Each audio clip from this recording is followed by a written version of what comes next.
So I got E3 S1 castorice, and I don't know what I'm doing.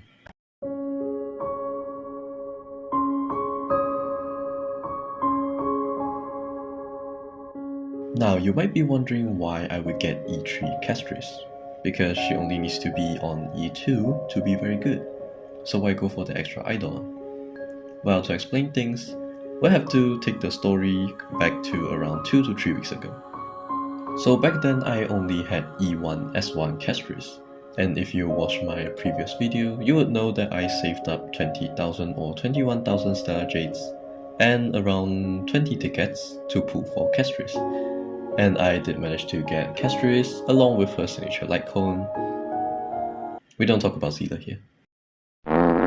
So anyways, after filming that video, I grinded for more stellar jades and I got E1 castorice with around 70 pulls or so. And it was a 50-50 win, very nice. And after that I decided to go inactive on Star Rail for some reason. I do not know why, but I did. And when I decided to get on Star Rail again and start grinding for castorice E2, I found out there's only 4 days left on her banner.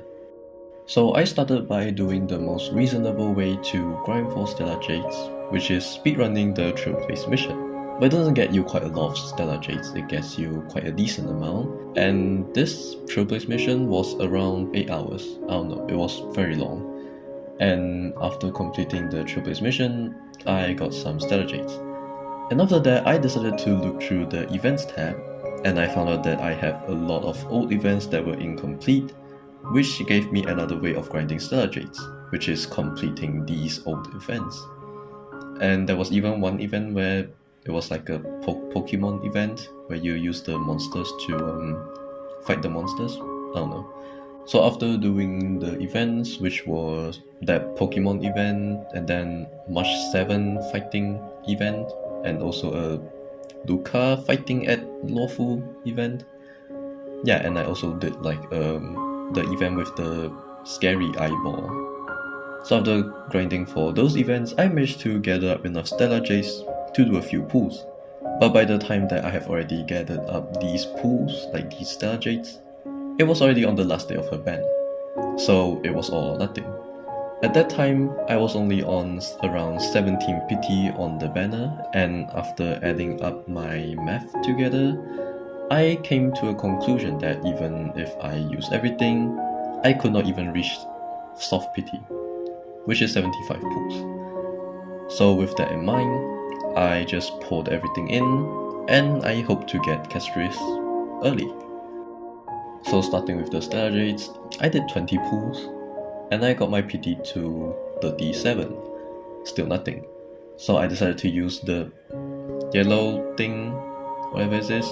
I used that, got 10 tickets, did another 10 pull, still nothing, 47 PT. And if I remember correctly, I was down to like my last 10 pull. But actually no, I think I still had like 20 pulls or something. So I exchanged the tickets, did one 10 pull. You fired! So I exchanged the tickets, did one 10 pull, and here is when the magic happened. I did one 10 pull, saw the ticket glitch, I was very happy, I got an early 5-star. And now it was all about hoping that I win the 50-50 and actually get castorice. And to my surprise, I actually won the 50-50 and got castorice. Which is a pretty good news because now I have E2 castorice, which is very good. But right after 2 more 3-star light cones, another castorice showed up.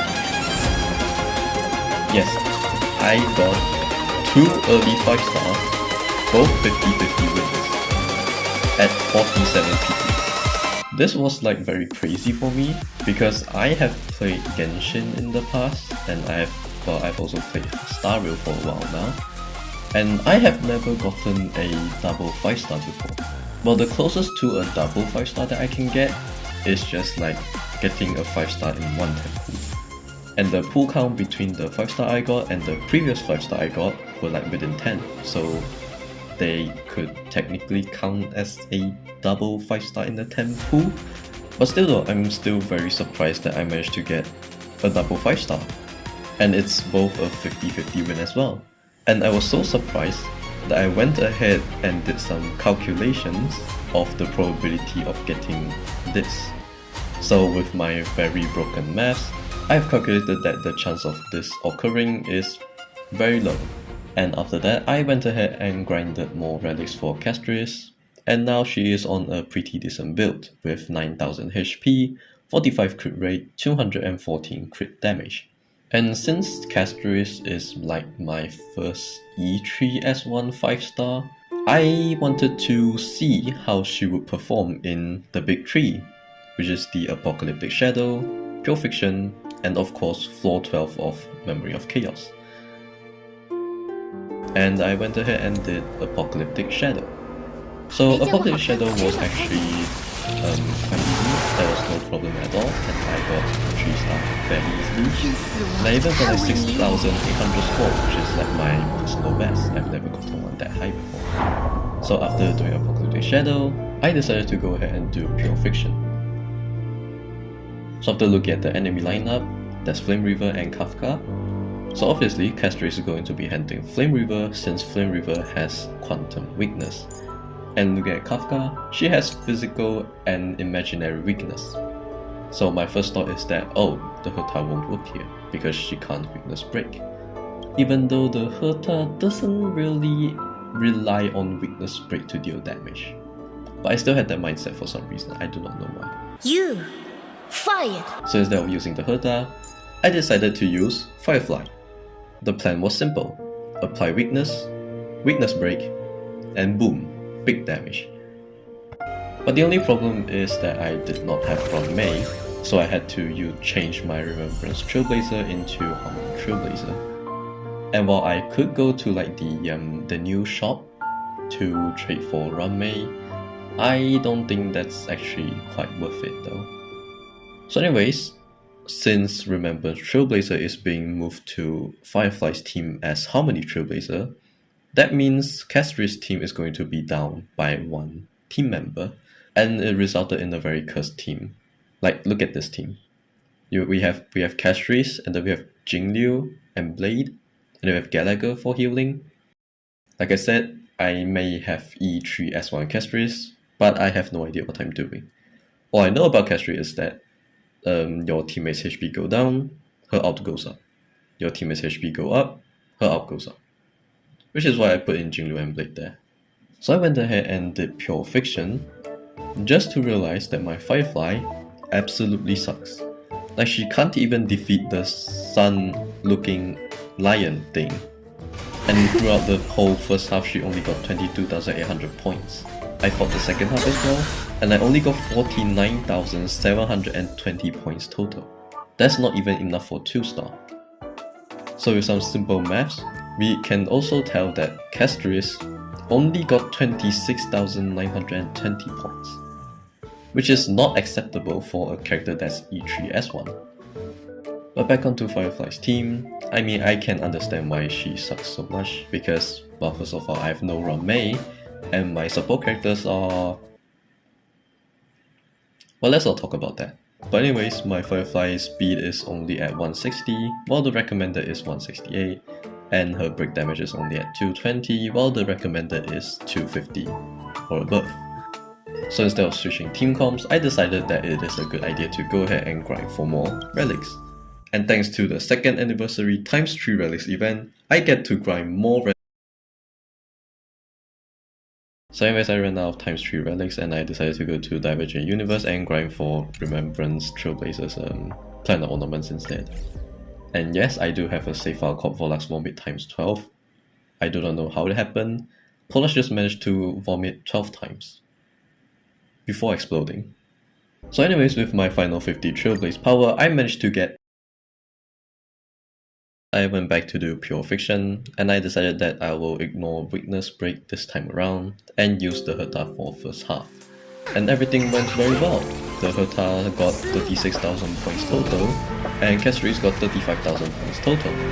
Castorice got 1,000 less points compared to the Herta.